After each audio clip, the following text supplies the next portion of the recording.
Bonjour, aujourd'hui je vais vous parler de l'équilibre chimique. Les réactions peuvent se faire dans les deux sens. Je vous explique. Depuis le début, on considère toujours des réactions complètes. En voici un exemple, l'évaporation complète d'une flaque d'eau. Une réaction complète se produit quand au moins un des réactifs se transforme complètement en produit. Voici un exemple de réaction complète. Les réactifs se transforment complètement en produit au temps T1. Ce n'est pas toujours le cas dans les réactions, même si toutes les conditions sont favorables. Des réactifs peuvent parfois coexister avec des produits, comme un lac en hiver.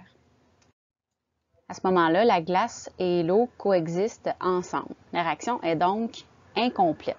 En fait, à ce moment-là, il y a des réactifs qui se transforment en produits, puis au même moment, il y a des produits qui se transforment en réactifs. Les réactions se font donc dans les deux sens en même temps. L'eau solide devient liquide, puis l'eau liquide devient solide. On dit donc que la réaction directe et inverse sont simultanées, donc en même temps. On peut dire que ces réactions-là sont dites réversibles. On dit qu'une réaction est réversible si au même moment, des réactifs se transforment en produits et des produits se transforment en réactifs. Les deux se produisent en même temps. On utilise deux demi-flèches comme celle-ci, deux flèches opposées pour le représenter. Voici un exemple. Le carbonate de calcium peut être à l'état solide, mais aussi dissous dans l'eau. Cette réaction-là est donc réversible parce qu'on peut retrouver les deux en même temps à l'équilibre. Voici un autre exemple au départ, donc à la première image. On met de l'eau dans un contenant fermé. Il y a donc de l'eau et de l'air dans le contenant. À ce moment-là, la réaction n'est pas encore à l'équilibre. À la deuxième image, la vapeur d'eau, donc l'évaporation, se forme à la surface du liquide. À la troisième image, la pression se stabilise enfin. Elle atteint 3,2 kPa et elle reste stable. À cette étape, il n'y a plus de changement. Le volume, la pression et la température est maintenant constante. Il y a maintenant un équilibre entre l'eau en phase gazeuse et l'eau en phase liquide. À l'œil nu, à la troisième image, il ne se passe rien.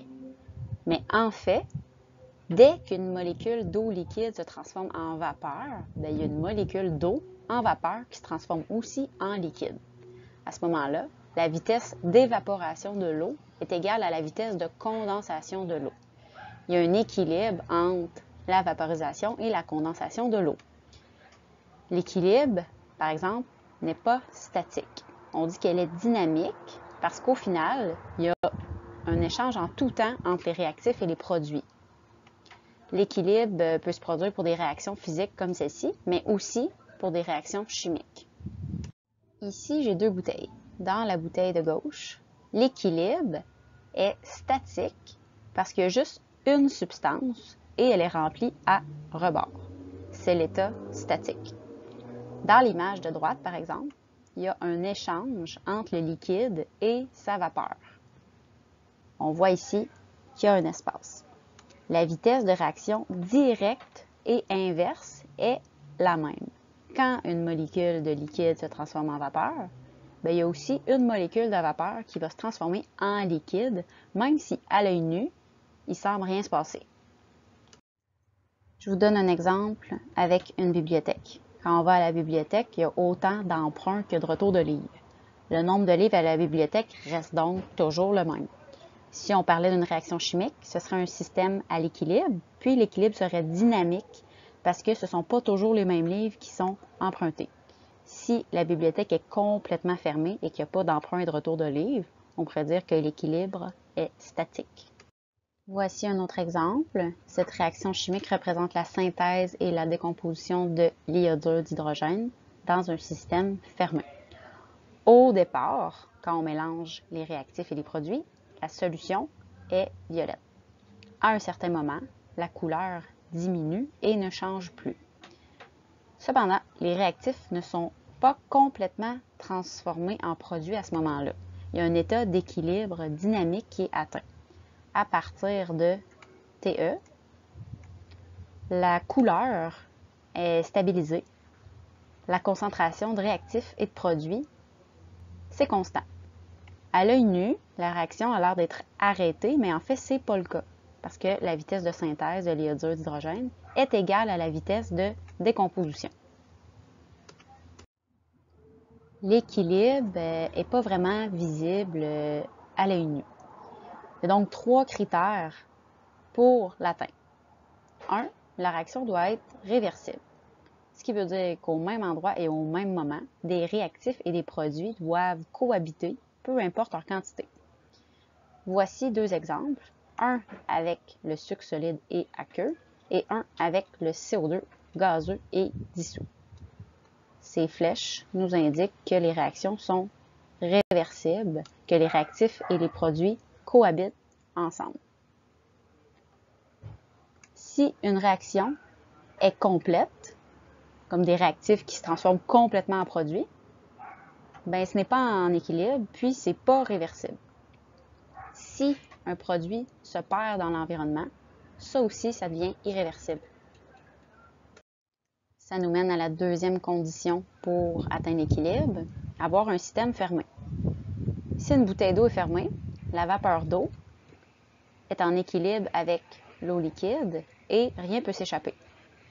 On appelle ça un système fermé. Si on enlève le bouchon, comme ici, le système devient ouvert parce que la vapeur peut sortir de la bouteille. Un système fermé, ça ne veut pas nécessairement dire qu'il y a un bouchon ou un couvercle. S'il y a un gaz dans le système, oui, il faut absolument un bouchon pour que le système soit fermé. Cependant, si dans le système, il y a par exemple du sucre solide et de l'eau, le système est quand même fermé parce que ni le sucre dissous en phase aqueuse, ni le sucre solide ne peuvent vraiment s'échapper. En fait, c'est que ce ne sont pas des gaz. Un gaz ne peut pas atteindre l'équilibre s'il n'est pas dans un contenant fermé, mais dans les autres cas, le contenant peut être ouvert et avoir à la fois son système fermé. Troisième et dernier facteur, en fait, pour atteindre l'équilibre, les propriétés macroscopiques du système doivent être constantes. Pour qu'un système soit à l'équilibre, il ne doit pas avoir de changement apparent, vu qu'à ce moment-là, les quantités de réactifs et de produits doivent être constantes. C'est possible qu'au début d'une réaction qui n'est pas à l'équilibre, la couleur, la pression, la température, la masse, le pH, le volume ou la concentration changent, mais à un certain moment, quand l'équilibre est atteint, ces facteurs-là ne changent plus. À l'opposé, une propriété microscopique, c'est en lien avec les atomes et les molécules.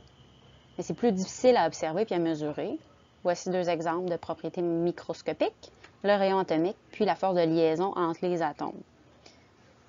En conclusion, un système est à l'équilibre quand sa réaction est réversible, qu'elle est dans un système fermé, puis que les propriétés macroscopiques ont arrêté de changer.